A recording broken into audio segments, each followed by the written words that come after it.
Chief of Defense Staff. Post called Chief of Defense Staff was created last year. This is important for us with respect to prelims. So starting with the Chief of Defense Staff, what was the objective of creating such a new post called Chief of Defense Staff? This is the first point. Now this comes under which ministry? That is Ministry of Defense, right?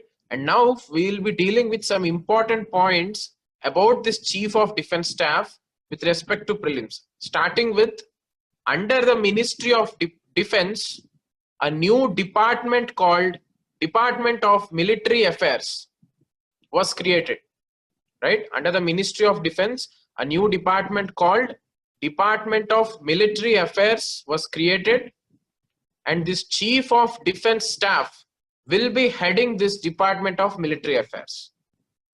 That is the important point we have to know. And this Chief of Defense Staff was created based on recommendations of two committees. With respect to this Chief of Defense Staff, we have to know these two committees. First is Kargil Review Committee in 2001, Kargil Review Committee in the year 2001, and the second committee is Naresh Chandra Committee in the year 2012. These two committees, Kargil Review Committee in 2001 and Naresh Chandra Committee in 2012. These two committees have recommended about Chief of Defense Staff, right? These we have to know, because if there is any question about Chief of Defense Staff, one of the option can be Chief of Defense Staff was created on Naresh Chandra Committee recommendations, right? So we should be knowing the committee names. So these are the two committees, and this Chief of Defense Staff was a long pending reform in armed forces. Just imagine, Kargil Review Committee recommended for this Chief of Defense Staff in the year 2001, right? In the year 2001, and now it is 2020. So this was a long pending reform in armed forces. And also another function for this Chief of Defense Staff is like a single point military advisor to Defense Minister. This is a very important function for Chief of Defense Staff. He is like a single point military advisor to the Defense Minister. Now, why is this important? Before to this Chief of Defense Staff post, before this post was created, the Defense Minister had to deal with Army, Navy and Air Force. Coordination is not proper. If there is some friction between Army, Navy or Air Force, it is difficult for the Defense Minister to have correct defense preparedness. Imagine during a war. Is it easy to deal with each wing of the armed forces separately, or is it easy to deal with one person who will coordinate these three? Right? It is easy to deal with one person who will coordinate all these three, right? So that's why this Chief of Defense Staff was created. He is a single point military advisor to the Defense Minister. The Defense Minister will be dealing with CODS, that is Chief of Defense Staff, and Chief of Defense Staff will be dealing with these three, the Army, Navy and the Air Force. So coordination will be there. And the other important function is, he is the permanent chairman of Chief of Staffs Committee also. There is a committee called Chief of Staffs Committee, COSC, Chief of Staffs Committee. Now this Chief of Defense Staff is even made the permanent chairman for this Chief of Defense Staff Committee. What is this Chief of Defense Staff Committee? As we have discussed, for cooperation between Army, Navy and Air Force, previously this Chief of Staff Committee was created. Now, who was the chairman before? Previously, for every 1 year, Army, Navy and Air Force chiefs, the Chief of Army or the Chief of Navy or the Chief of Air Force, every 1 year they used to become the chairman. This year, if it is from the Army, next year Navy Chief used to be there. The coming year, Air Force Chief used to be there. Now, that mechanism is removed and this Chief of Defense Staff is made the permanent chairman. Now this Chief of Defense Staff will be the permanent chairman for this Chief of Staff Committee, and also the Army, Navy and Air Force Chief will be the members. This is small change which was brought. And the other thing is this Chief of Defence Staff is also involved in inter-service procurement decisions. Inter-service, that means there may be some defense equipments that are required by both Army and Navy, which may be in common requirement by both Army and Navy. There might be some helicopters which are required both for Air Force at the same time for Navy also. Such kind of inter-service defense equipments, if any are required, Chief of Defence Staff will be taking the decisions from now, right? This is another change that is brought. He is like only a first among the equals. You might have seen this term with respect to Chief Election Commissioner also, right? This Chief of Defence Staff is only like a first among the equals. Now, what is the meaning of this first among the equals? The objective is for coordination among the three armed forces. We have Army, Navy, and the Air Force. For coordination, for better coordination among these three wings of armed forces, this Chief of Defence Staff post was created. Chief of Defence Staff can only give directives to this Army, Navy, and Air Force only with respect to administrative purposes, not with respect to command directives. What is this command directives? Now the Chief of Defence Staff will not or cannot go to Army and say, do this attack or launch this missile. So such kind of command directives cannot be given by Chief of Defence Staff to any of the chiefs. This we have to know, right? He can only give administrative directives. Anything related to training exercises, anything related to defense equipment purchases, or anything required to upgrading the defense forces, only these type of directives the Chief of Defence Staff can give to this Army, Navy, or the Air Force people, right? He can't give command directives. This is one area where they can confuse us. So here we have to be careful. And also, he also plays the role of advisory role in Nuclear Command Authority. What is this Nuclear Command Authority? This Nuclear Command Authority takes care of the nuclear program of India, right? It devises strategies and plans like how to launch the nuclear attacks, where to keep the nuclear bases, when to start this nuclear attack. All these plans and strategies will be made by this Nuclear Command Authority. Now this Chief of Defence Staff is given an advisory role in this Nuclear Command Authority, right? So he is a part of this Nuclear Command Authority, that we have to know. He is the first among the equals. We have discussed this. And he enjoys the rank of secretary, right? He enjoys the rank of secretary.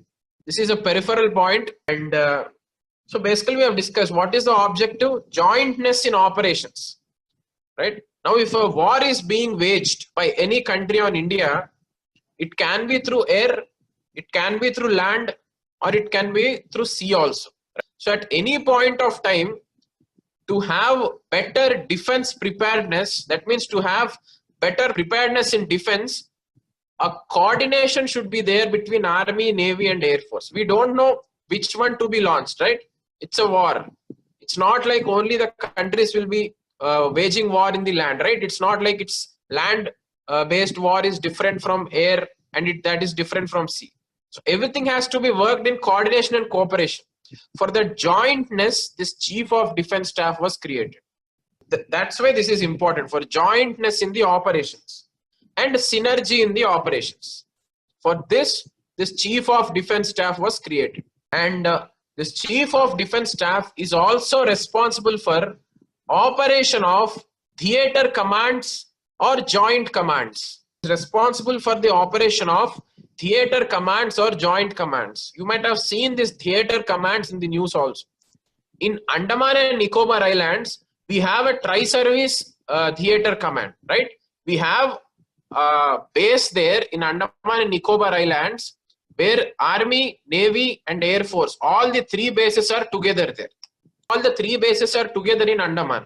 So similarly, such kind of theatre commands are being planned within India also, right? Within the mainland of India also, not only in Andaman, but also within the mainland of India. Now that function is also done by Chief of Defence Staff. Chief of Defence Staff will be the person who will be deciding on which places in India do we need to have this theatre commands. Theatre commands means more than one wing of armed forces working together. Army and Navy working together. Navy and Air Force working together. Or Army and Navy having a common base in a place. Right? So these kind of things are called theatre commands. Joint operations. More than one wing of armed force will be working there. These are called theatre commands. So to operationalize this theatre commands also, Chief of Defence Staff is responsible, right? Integrated bases we will be having in this theatre commands, that we have to know, right? So these are some points. And now with respect to appointment, removal and all those things, Chief of Defence Staff is not eligible to hold any government post after retirement. This is important. Chief of Defence Staff is not eligible to hold any government post after he retires from this position of Chief of Defence Staff. So this is done because, just imagine, Chief of Defence Staff is a very crucial and strategic post, right? He gives advices to the Defence Minister. He coordinates Army, Navy and the Air Force. So to have better checks and balances, this provision was kept, right? Is not eligible for any government post after his retirement. Now what about private jobs? Can he go for private jobs? Yes, he can go for private jobs after his retirement, but only with a government approval. Only with a government approval, and that too only after 5 years of cooling period. Only with the government approval and with a break of 5 years. Cooling period means the period in which he will not be eligible for appointment, right? This cooling period is there for other constitutional posts also, just find it out. So cooling period is very much required to remove any conflict of interest. So for any private jobs employment, Chief of Defence Staff can apply for private jobs after retirement, but only with government approval and 5 years cooling period. Right? This can be an option. They can say Chief of Defence Staff is not eligible for any appointment post retirement. We might think, yeah, it's a very crucial post, so maybe is not eligible for any kind of employment, but that's not the case. Only for government posts he is not responsible. For private posts he can join in the private companies, but only with government approval. That there we have to be careful. And also, because for this Chief of Defence Staff, as we have discussed, a Department of Military Affairs was created. So we need to know what are the other departments of defense also. Right? So those things which are in the limelight, those things which are in the news, we have to focus them for sure. But along with that, just give some time for other dimensions also of this topic, right? If Department of Military Affairs is created for Chief of Defence Staff, the other departments of defense are, department is Department of Defence Production. That is one department. Department of Defence, that is another department. Department of Research and Development, right? This does the R&D activities. And Department of Ex-Servicemen Welfare, right? These are 4 departments. Department of Defence, Department of Defence Production, Department of R&D, and Department of Ex-Servicemen Welfare. So these 4 departments are headed by different secretaries, right? Secretaries will be heading these different departments. Department of Military Affairs is being headed by Chief of Defence Staff, right? They can confuse us by giving an option saying Department of Defence Production is under Chief of Defence Staff. Now, if we know only partially that some department was created for Chief of Defence Staff, we'll go with that option, but that should not be the case. Department of Military Affairs is under the Chief of Defence Staff. The other departments are under Secretary, right? So these are the areas where they can play with us, guys. And as we have discussed, Chief of Defence Staff is a single point military advisor, right? But that does not imply the Army Chief cannot go and discuss with the Defence Minister. That's not the case. Right? Chief of Defence Staff will be the person talking to the Defence Minister about this Army, Navy and Air Force. But still, if there are any issues which are exclusively related to one service, then that service chief can go and talk to the Finance Minister. Right? So if army chief is having any problem in his army service, then he can go and speak to the defense minister, right? If there is any issue related to army and navy and air force, then only chief of defense staff will go and negotiate. This difference is also important, guys, because in the options they can say for all the issues related to service chiefs, only chief of defense staff will be coordinating with defense minister, right? That is wrong. Only those issues related to joint operations, jointness in logistics, only anywhere where more than one service is involved, all those things chief of defense staff will be taking care.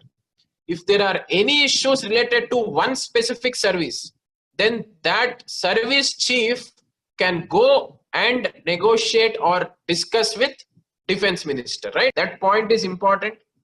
So the point is basically the three service chiefs can continue to advise defense ministers on matters exclusive to them, right? On matters exclusive to them. This difference is important. And what about the tenure? The tenure of chief of defense staff is not yet finalized, right? The tenure is not yet finalized, but the upper age limit is 65 years, right? Upper age limit is 65 years. Tenure is not yet finalized. So in the coming months, if the tenure is finalized, just update it, guys. And also the chief of defense staff is a member of Defense Acquisition Council. We all know what is the Defense Acquisition Council.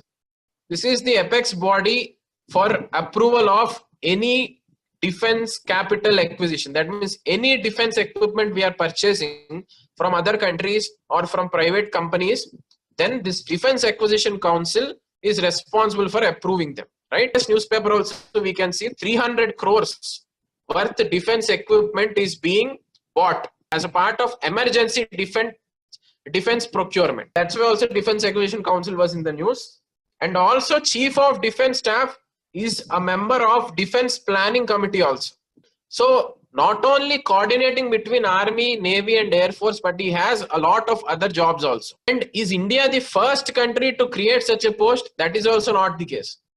Already US, UK, China, many other countries have created this post, right? So this can also be an option, saying that India is the first country to create such a post called Chief of Defense Staff, right? So we should not get carried away by those options. Already US, UK and China have these posts, right? So these are different points related to Chief of Defense Staff. I'll just tell them up quickly. So coordination among the three wings of armed forces is the prime objective of creating this Chief of Defense Staff. It's under Ministry of Defense. A separate department called Department of Military Affairs was also created. This Military Affairs Department is headed by Chief of Defense Staff. Kargil Review Committee and Naresh Chandra Committee, both these recommended Chief of Defense Staff. It's a long pending reform in the armed forces. It's like a single point military advisor to the defense minister. He is the permanent chairman for the Chief of Staff Committee also, in which the other service chiefs are members. Inter-service procurement decisions are done by this Chief of Defense Staff. He can provide directives to the three service chiefs, but not command directives. There you have to be careful. He also plays an advisory role in Nuclear Command Authority. He is like the first among the equals, and he enjoys the rank of secretary. Jointness in operations, synergy in operations, and operation of theater commands is also done by the Chief of Defense Staff. We have discussed what are theater commands, and he is not eligible for any government post after retirement, but he is eligible for private jobs after government approval and after 5 years of cooling period. The other departments of defense we have seen, and still the three service chiefs can go and talk to the defense minister if there is any matter exclusive to these three services. Tenure is not yet fixed and his age limit is 65 years. And he is also a member of Defense Acquisition Council and also Defense Planning Committee. And India is not the first country to create such a post. Already US, UK and China have created it. These are all the points and different ways how they can confuse us, guys. I have tried to give you those perspectives so that you can be careful. Now the second topic which we are taking up is Good Governance Index. Good Governance Index. Good Governance Index was launched on Good Governance Day. Good Governance Day is celebrated on 25th December every year. right? December 25th is the Good Governance Day. And on this Good Governance Day, this Good Governance Index was launched last year. That's why it's important for us with respect to prelims. And the December 25th is basically the birthday of our former Prime Minister Atal Bihari Vajpayee ji. So last year, December 25th, 3 initiatives were launched. One such initiative is Good Governance Index. There are other 2 initiatives also, just find them out, right? Just find them out. So one is basically a tunnel which was named on, which was inaugurated on that day, on this 25th December, on birthday of Vajpayee ji, right? Just find out those 2 initiatives. And also another thing is Atal Bhujal Yojana. That is the other scheme which was launched on that day. So just find about Atal Bhujal Yojana and the tunnel also. So one of that initiative is Good Governance Index. So we will be discussing this. So why is this Good Governance Index launched? It's launched to basically assess the governance situation in different states and union territories, right? How is the governance in every state? What are some initiatives which the states have taken? And is the governance going in a better way or not? Which is the state which has taken good initiatives? To know all these things, this Good Governance Index was brought. Basically to measure the level of governance in every state and union territory. This is the objective of this index. And the other objectives are quantifying governance in the states. Quantifying means converting it into a number or a rank or an index. Right? That's what this Good Governance Index wants to do. What is the level of governance in a state? Converting it into a number. So quantifying governance in states, and also for result-oriented approaches, outcome-oriented approaches. Right? This assessment is basically, how is it trying to assess governance? By seeing the results and outcomes of the scheme. It's not measuring how many schemes are released by one state government for development. It's seeing what is the change or the development we can see, right? Result-oriented approach. So these are some things we have to know about good governance. And this index is based on 10 parameters, right? In 10 different sectors, it tries to analyze the governance or the government's initiatives, right? These 10 sectors are, first one is agriculture. Second one is commerce and industries. Third one is HRD, that is education, human resource development. Fourth one is health. The next one is infrastructure. 6, economic governance. 7th, social welfare. 8th, judiciary. 9th, environment. And 10th, citizen-centric governance, right? All these 10 areas, the Good Governance Index tries to analyze the performance of different states. Now, these areas are important because last year in 2019 prelims, there was a straightforward question saying, which of the following parameters are not there in ease of doing business? So, ease of doing business also has some parameters. Based on that, the rank is given, right? So, India's rank actually improved. So all were focusing on that rank improvement and which is the organization that publishes it, right? All these were being focused, but the parameters, only few people focus. So those who even went into the depth and have seen what all parameters are based on which ease of doing business is given, they could answer that. So in the similar lines, if a question is asked from Good Governance Index, we have to be in a position to answer it, right? So these are the 10 areas where Good Governance Index tries to analyze the states. Tamil Nadu emerged as the top performer in the big states, right? So also this Good Governance Index tries to divide the states into 3 categories. Just imagine, we can't compare Tamil Nadu with Assam or Meghalaya or Mizoram, right? They are smaller states. These are big states. So Good Governance Index tries to divide the territories into big states, that is one category, smaller states and hilly areas, that is second category, and union territories, that is the third category, right? So 3 categories the states are divided and the ranks are given. So in the big states category, Tamil Nadu emerged as the top performer. And in the hilly states and the small states, Himachal Pradesh emerged as the top performer. Himachal Pradesh. And in the union territories, Pondicherry or Puducherry emerged as the top performer. Right? So this is important, guys. So which is the state that has emerged first in different categories is important. And also, if possible, find the top 3 and the bottom 3 in every category. In the big states, which are the top 3 performers, right? And which are the top, the last 3 performers in the big states, the 3 worst states also. And similarly in the smaller states, which are the top 3 performers, which are the bottom 3 performers. Even for UTs also, just see. So big states, Tamil Nadu, small states, Himachal Pradesh, and UTs, Pondicherry. These are the top performers. And if we go sector wise, that is the 10 parameters, some parameters wise, health parameter wise, Kerala stood first. Right? This is obvious. Kerala state is known for human resource development. And economic governance wise, Karnataka emerged as first. And judicial wise, Tamil Nadu appeared first. Right? Tamil Nadu ended up as being the first. So these are some trends, guys. So it's better for us if we remember as many trends as possible.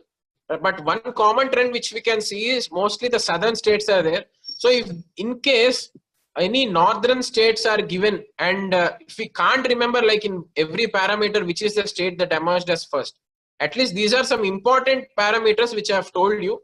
So you can try to eliminate. If you can't remember the exact state, at least by the trends, you can eliminate the options.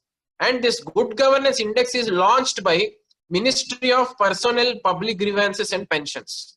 Ministry of Personnel, Public Grievances and Pensions. Right? So these are some points which we have to know with respect to good governance index. So this was launched on Good Governance Day, 25th December. Find out the other 2 initiatives details also, right, which were launched on that day. One such initiative is Good Governance Index for measuring the status of governance in the states. 10 areas, the 10 parameters we have discussed. Tamil Nadu is the top performer in big states, Himachal Pradesh in the small states, and Pondicherry in the UTs. Find the top 3 and bottom 3 if possible. And Ministry of Personnel, Public Grievances and Pensions. This is the ministry that launches this Good Governance Index. Now the next topic which we are taking is RTI, Right to Information. Now RTI topic is important for this year prelims because of 2 reasons. One thing, there were some amendments done to the RTI Act. There were some amendments done to the RTI Act last year. And also Rajasthan has come up with a portal for RTI. Right? Because of these 2 things, R is important for us. So RTI full form is Right to Information, and the Act was enacted in 2005. Right? RTI Act 2005. The provisions of the Act we are not going to discuss now. You have the RTI portal of Rajasthan state, that is important. Last year, Rajasthan state government has launched a portal for RTI called Jana Suchana portal, right? Jana Suchana portal. This portal was launched by Rajasthan state government regarding RTI, right? Now this is important because this is the first ever public information portal in India. That's why this is important. This is first ever public information portal in India. So Rajasthan state government's initiative is first ever initiative for delivering public information to the people, right? That is important.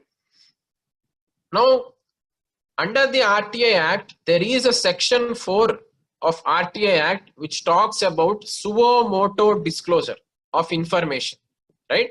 Section 4 of the RTI Act talks about suo motu disclosure of information. What is the suo motu disclosure? Suo motu disclosure means rather than people going to the government offices and asking for information, the state itself has to deliver the information to the people. This is called suo motu disclosure, right? Rather than people going to the public information offices and asking them information by appealing or petitioning, the government itself has to transparently and in an open way give as much information as possible to the people, right? So this definitely improves transparency and accountability. So this suo motu disclosure is under section 4 of the RTI Act. As a part of this suo motu disclosure, Rajasthan state government has launched this Jana Suchana portal, right? Because there can be a straightforward question saying Jana Suchana portal recently seen in news launched by, right? UP, MP, Rajasthan and some other state can be given. If we know, we can answer it, right? So Rajasthan has launched it. So the major benefit of such portals is proactive and real-time data delivery, right? Proactive and real-time data delivery. Transparency will be more, accountability will be more, proactiveness will be more, and real-time data can be given to the people, right? It's a portal, guys. So as it is a portal, immediately the information can be uploaded, right? So latest information can be given to the people rather than a person appealing for an information to PIO and he delivering it after some 15 days or 10 days. That causes delay. This is like real-time data delivery to the people, right? So this is about Jana Suchana portal. And other important thing is this is free of cost, right? This is free of cost. In free of cost, we are giving information to the people through a portal, right? That is also important. So all these are about Rajasthan RTI portal. Now we'll see the recent amendments which happened to RTI Act. 2 amendments were made to RTI Act. These 2 can be prelims questions, so we have to be thorough with them. First is related to security of tenure of Central Information Commission. We have a body called CIC, right? Central Information Commission. So this Central Information Commission has 1+10 body, right? 1+10. These many members will be there in this Central Information Commission. Now for this information commissioners, some changes were made. Firstly, security of tenure was removed. That means previously to these amendments, before these amendments were made, the Central Information Commissioners used to have 5 years of tenure or 65 years of age limit. 5 years of tenure or 65 years of age limit used to be there for these information commissioners. But after the amendment, it was said that the central government will be deciding the tenure of these information commissioners. Previously 5 years confirmed tenure used to be there, but now after the amendment, central government will be deciding the tenure of these information commissioners. This is an important change. The second change is related to salaries of the information commissioners. Previously, the information commissioners of CIC were treated equal to election commission. They were treated equal to election commissioners. What all benefits election commissioner used to have, the same salaries, same allowances used to be given to the CIC members also, right? But after the amendment, it is said that the salaries and allowances of this information commissioners will be decided by the government. They will be decided by the government from time to time. So in this way, a significant change was brought with respect to information commissioners, right? So first thing is security of tenure was reduced. Previously 5 years or 65 years of age is there, but now it will be decided by the government, right? The second thing is salaries also will be decided by government, right? So these can be confusing options, right? Related to RTI, if there is any question and if they say CIC enjoys a tenure of 5 years or 65 years of age, if we don't know that this amendment is done, then definitely we'll think that option is correct, right? So this is something which we have to update because last year only this change was brought.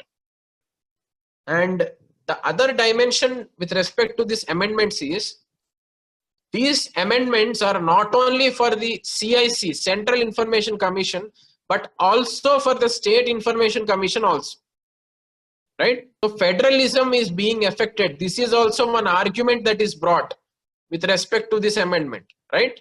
So not only for CIC, but also for State Information Commissioners also, central government will be deciding the tenure and central government will be deciding the salaries, right? So these are some points.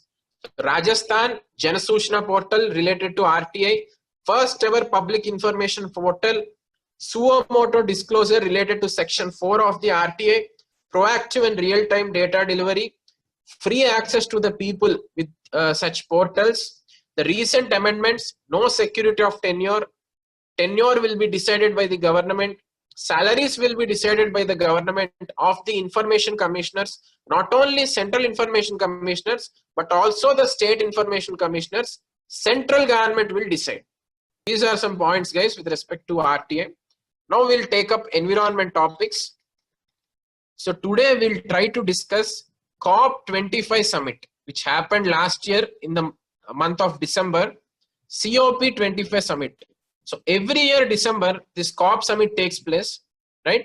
So we have to know each and every detail of that COP summit, the terms which they have used, any agreements which they have made, or any controversial issues happened in that COP summit. All these things we have to know, because at least one question will come from this COP25 summit, because they discuss variety of issues, right? We'll see all those in detail. So first of all, COP25 summit happened in Madrid, Spain. This is the first thing we have to know with respect to prelims. Where did it happen? It happened in Madrid, Spain. In 2018 also there was a COP24 summit. That happened in Katowice, Poland, right? That happened in Katowice, Poland. COP25 summit happened in Madrid, Spain, right? It happened in Madrid, Spain.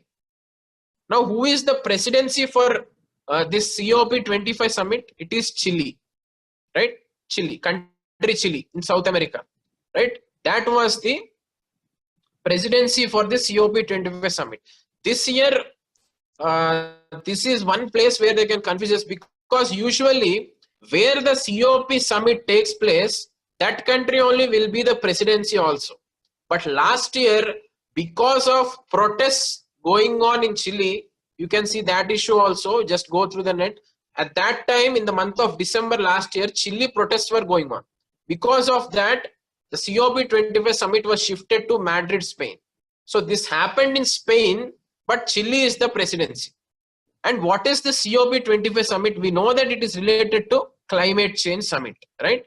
Now, under which convention these summits take place? It is UNFCCC, right? UNFCCC convention. Under this convention, this COP25 summit takes place every year. Last year it took place in Madrid, Spain, right? And what is the COP? COP means Conference of Parties. Conference of Parties. Parties means all the countries which are a part of this UNFCCC convention. All these countries come together and take decisions. That is called COP. So COP is the highest decision making body for this UNFCCC convention, right? Now, what was the objectives of the summit? There are some 2 to 3 important points that were fixed or that were decided by the countries to discuss. Firstly, finishing the rule book for 2015 Paris Agreement. Finishing the rule book for 2015 Paris Agreement. Secondly, some unresolved issues in COP24 summit. The COP24 summit which took place in Poland, there were some unresolved issues. To solve those issues also was one of the agenda of this summit. Some issues were carbon markets, climate finance, loss and damage clause. Carbon markets, climate finance, loss and damage clause. All these issues the countries have decided to discuss in this COP25 summit. Every term is important, guys. What is carbon markets? What is loss and damage? What is climate finance? We need to know everything in detail. And the third objective is enhancing the NDCs, enhancing the nationally determined contributions of every country. That was also an objective, right? So these issues were not resolved in COP24 summit. That's why COP25 summit, the same issues were taken up, right? Now, before discussing about what happened in the summit and what something new that took place in the summit, we have to know the difference between Kyoto Protocol and Paris Agreement. What is Kyoto Protocol? What is Paris Agreement? So to simply say it, Kyoto Protocol and Paris Agreement both talk about climate change only, right? Both talk about efforts that the countries need to make towards climate change. But one significant difference between Kyoto and Paris is Kyoto Protocol is for 2005 to 2020, right? Kyoto Protocol deals about climate change efforts from 2005 to 2020. It ends at 2020. Paris Agreement will start from 2020, right? From Jan 1st, 2020, Paris Agreement targets will be started. So the thing we have to know here is Paris Agreement was adopted in 2015 year, but in the 2015 it was only adopted. It will be starting from 2020. That is one difference which we have to know, basic difference. What is the difference between Kyoto and Paris, right? However, Kyoto Protocol and the Paris Agreement both are a part of UNFCCC convention, right? Both are part of UNFCCC convention only. Now, what is this UNFCCC convention? This UNFCCC convention started in 1992 Rio Earth Summit. There is a summit called 1992 Rio Earth Summit. Just Google it and get to know about it if anyone doesn't know in case. So under this Rio Summit, UNFCCC convention was made, right? United Nations Framework to Combat Climate Change. This is the full form, United Nations Framework to Combat Climate Change. This is UNFCCC. So this convention was made. Under this, Kyoto Protocol and Paris Agreement came, right? This we have to know, we have to be clear. So every year this COP summit discusses some reports. So those reports are very much important for us. Now the COP25 summit discussed about 4 important reports. One of the report is emissions gap report by UNEP. This we have discussed yesterday only. So just go through the important points. Emissions gap report by UNEP. That report is important because that is discussed in COP25 summit. And IPCC reports. There is a panel called IPCC, Intergovernmental Panel on Climate Change. This is like a research body for this COP summit. So this gives some good reports to this COP summit so that countries can discuss on them, right? So this IPCC gave 3 reports last year. All the 3 reports are important because they can simply say, for example, the 3 reports are, first report is special report on global warming at 1.5 degrees Celsius. Find out these 3 reports because they can simply say special report on global warming at 1.5 degrees Celsius. This report was given by IPCC, UNEP, or Worldwide Fund Program, right? Like these options can be there.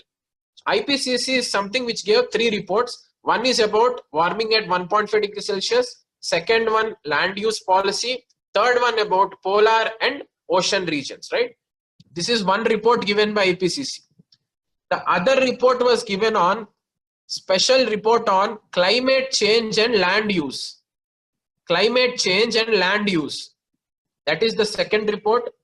Third report is related to Arctic and polar and ocean, right?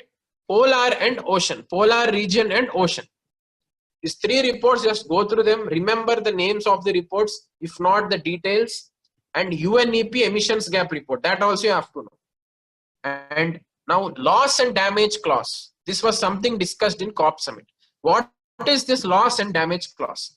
Loss and damage clause means all those developing countries which are being affected because of climate change intensified disasters. Now we know that cyclones happen every year, but nowadays because of climate change, these cyclones are getting intensified, right? Their frequency is increasing, their intensity is increasing, because of which developing countries and underdeveloped countries are facing the heat, right? They are the ones who are suffering. But who was responsible for this? There is some historical dimension for this. It is the developed countries and the pollution which they have done, which is responsible for the climate change now. So developed countries have the responsibility to help the developing and the underdeveloped countries now, because these countries are suffering or they are facing the challenge of climate change induced disasters. So this is the philosophy of loss and damage, right? Now this loss and damage clause was adopted in COP19. Right from the COP19 summit onwards, they were discussing on loss and damage, but they could not come to a conclusion. So COP25 summit is also discussing on this. COP19 summit first spoke about this loss and damage clause, and this was adopted under Warsaw International Mechanism. Warsaw is a place in Poland. Now loss and damage clause, this was something discussed in COP summit. What is this loss and damage clause? Loss and damage clause means all those developing countries which are being affected because of climate change intensified disasters. Now we know that cyclones happen every year, but nowadays because of climate change, these cyclones are getting intensified. Their frequency is increasing, their intensity is increasing, because of which developing countries and underdeveloped countries are facing the heat, right? They are the ones who are suffering. But who was responsible for this? There is some historical dimension for this.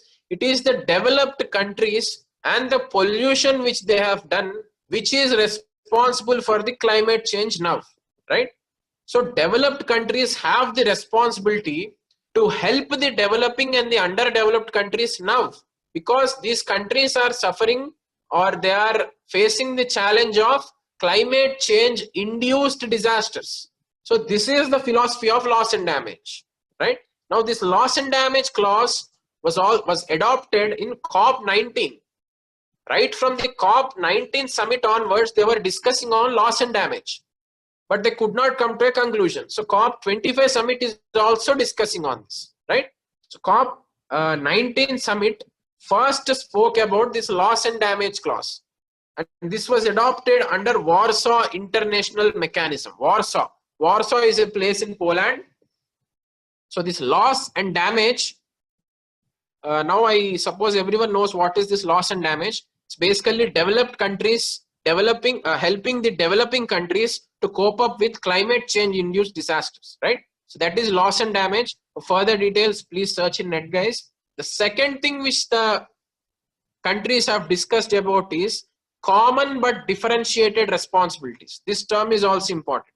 Common but differentiated responsibilities. What is this common but differentiated responsibilities? It says all the countries have to put efforts. However, not at the same level. Developed countries have to put more efforts. Developing countries will put less efforts, proportionate to what their stand is. That's what this CBDR says. Common but differentiated responsibility. That means every country should be a part of this climate change. However, not at the same level, right? Developed countries should do something bigger and greater towards climate change rather than developing countries. This is the philosophy behind that. And India strongly supports this common but differentiated responsibilities, right? So that's why this is important. What this says developed countries should invest more money in reducing the climate change. They should invest more technology. In fact, they should give good technology and more money to the developing countries to fight against climate change, as they are more polluters, right? Developed countries polluted for many centuries. And because of that, we are seeing the effects now, right? So based on that historical dimension only, this common but differentiated responsibilities term came, right? This term also we should be thorough. And carbon markets was also something discussed in COP25 summit. What is carbon markets? Carbon markets means simply one country will be reducing the greenhouse gas emissions. There will be a target for every country, right? If one country has to reduce some X carbon emissions, it might reduce even more, right? More than what is required. That more which it has reduced, it can sell it as certificates to other countries. Now, other countries which fail to meet their targets can buy these certificates from these countries, right? This is carbon markets. This is the carbon market mechanism, right? For further details, you just refer net. So this is basically about trading of carbon credits, right? Trading of carbon credits. So the issue here is carbon markets mechanism was involved in Kyoto Protocol. So if Kyoto Protocol is expiring in 2020, carbon markets also will expire in 2020. But India has accumulated so many carbon certificates, right? Carbon market certificates. Now this is a problem for India. Now there is an uncertainty whether these will be carried for Paris Agreement or not. That is the major problem. And double counting is also a major problem. This term is also important, guys. Double counting. Double counting means now one country has reduced its greenhouse gas emissions and even more than its targets it has reduced, so that excess it will sell as certificates to another country. Now that other country is also claiming, this country is also claiming in efforts, right? This is called double counting. Now if only 1 kg of carbon dioxide is reduced, both the countries are claiming it. This is called double counting, guys. So this double counting problem is there in carbon markets. That also we have to know, right? All these terms which I am telling now, straightforward questions can be there. Double counting, carbon markets, carbon credits, Kyoto Protocol, CBDR, loss and damage clause, right? All these we have to be thorough. And this COP summit, they have called it as Blue COP, Blue COP Summit. This is also important with respect to prelims, right? Blue COP, because the presidency is Chile country, and Chile country has a long coastline in the South America, if you observe the map. So that's why this summit was termed as Blue COP. And also the countries said that this is not climate crisis, but the present situation is climate emergency. This is something which all the countries agreed as a part of COP25 summit. It's not climate crisis, but it is climate emergency, right? And Chile, Madrid, time for action. This was the agreement that was adopted. The agreement that was adopted in COP25 summit is Chile, Madrid, time for action. So this spoke about 4 issues.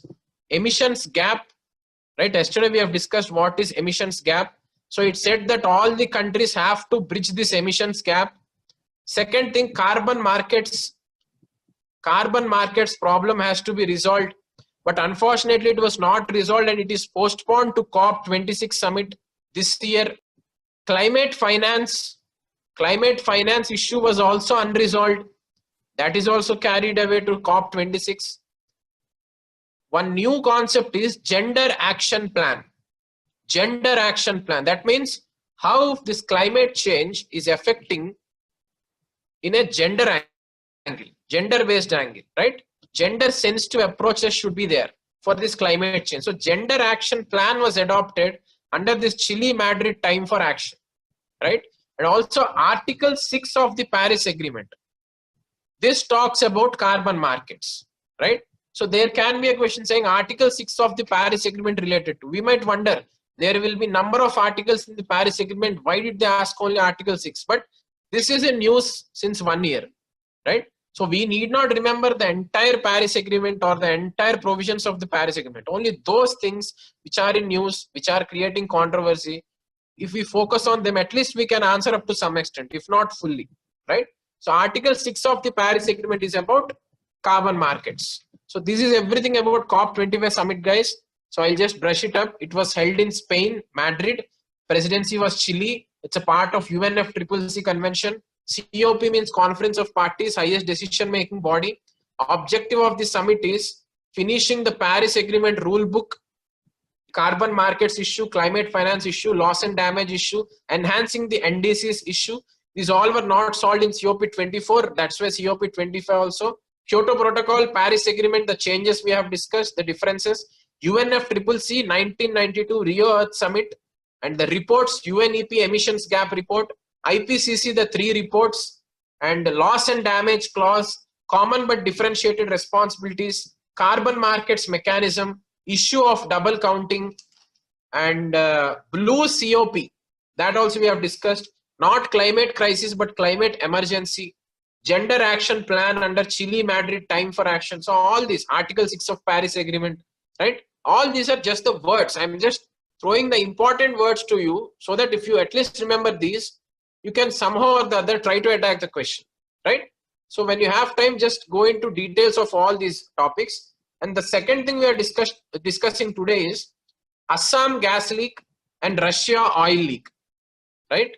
So last month these two issues happened, Assam gas leak and Russia oil leak. Assam gas leak happened in Tinsukia district of Assam. Tinsukia district, Baghjan well, Baghjan, Baghjan well. So in Baghjan well, Tinsukia district, this Assam gas leak happened. This is important because gas leak happened nearby to Dibru-Saikhowa National Park. There is a national park called Dibru-Saikhowa National Park. Nearby this national park, this gas leak happened. And also there was a wetland nearby to this Magori Motapung. Magori, M-A-G-O-R-I, Magori Motapung, M-O-T-A-P-U-N-G. This wetland was also affected because of this Assam gas leak. And Dangori River, D-A-N-G-O-R-Y, Dangori River, right? All these three were affected because of this Assam gas leak, guys. So they may not ask us like what was the national park that was affected in Assam gas leak, but they can ask us by simply asking Dibru-Saikhowa National Park is located in, and 4 states can be given, right? Assam, Arunachal Pradesh, Tripura, Mizoram. So it's difficult for us. So we have to remember such things. So Assam gas leak we have to know, but the main important things we have to know is which rivers were affected, which wetlands were affected, what is the national park that is affected, is it a UNESCO heritage site? All these things we have to know, right? Gangetic dolphins also died because of this Assam gas leak. And this Dibru-Saikhowa National Park is one of the 19 biodiversity hotspots in the world. In the world, there are 19 biodiversity hotspots. Find out what is this biodiversity hotspot. So among those 19 biodiversity hotspots, Dibru-Saikhowa National Park is one of that hotspot. So that is affected because of Assam gas leak, right? And also this Dibru-Saikhowa National Park and this Magori Motapung wetland, both these are bird areas also, important bird areas. So this is all about Assam gas leak. It happened in Tinsukia district, Baghjan oil and gas well, Dibru-Saikhowa National Park was affected, Magori Motapung wetland was affected, Dangori River was affected, Gangetic dolphins died, right? This Dibru-Saikhowa National Park is one of the 19 biodiversity hotspots. All this we have to remember. Now the Russian oil leak. Russian oil leak, I suppose everyone has followed that issue. So the important thing which you have to know there is which river was affected. It was Ambar-Naya River, right? A-M-B-A-R, Ambar-Naya, N-A-Y-A, Ambar-Naya River. This Ambar-Naya River was impacted because of this Russia oil leak, right? So if you see last year in the prelims paper 2019, there was not much difference between environment questions and geography questions. There was a question where match the following was given, where on the one side mountains were given and on the other side rivers were given. Question, animals were given and their habitats were given, right? So this can be a geography question and also an environment question also. If we see it in perspective of geography, it is just a river and a mountain relation. But all those mountains or all those species which they have asked were in the news from the last 2 years. That's why they have asked them, right? So with respect to that, this Russian oil leak, we have to know that Ambar-Naya River of Russia was impacted. And Russia declared a state of emergency in the area where this oil leak happened, because this Ambar-Naya River goes and merges with Arctic Ocean, right? It goes and merges with Arctic Ocean. Now Arctic Ocean will also be polluted because of this oil spill. Nearly 20,000 tons of diesel, guys, that much 20,000 tons of diesel was let into this Ambar-Naya River. Now Arctic Ocean will also be impacted because of this oil leak, right? So all these are some topics which we have discussed today. So these are the environment and governance topics. And if you see today's newspaper, some issues where you can focus are partial credit guarantee scheme. Partial credit guarantee scheme. This is scheme to improve liquidity for NBFCs. Just find it out who is implementing and what is being done in that. Second thing is US has revoked special trade status for Hong Kong. Just find out that also, what is the special trade status. And the third thing is Male Ghat Tiger Reserve was in the news. Male Ghat Tiger Reserve, that's located in Maharashtra. See, why is it in news? Where is it located? What is the specialty of that and everything? And State of Food Security and Nutrition in World report. There was a report that was released, right? State of Food Security and Nutrition in World report. Just see who found out, who publishes this report. What are some interesting findings in this report, right? And also Prime Minister gave a statement called skill, reskill and upskill, right? He gave a statement, skill, reskill and upskill, and he spoke about Kaushal Kendras. Just see how these Kaushal Kendras, which ministry, under which ministry they come, what are some schemes for skill development and so on, right? There was also quota on Maratha community. This issue was also there in the news.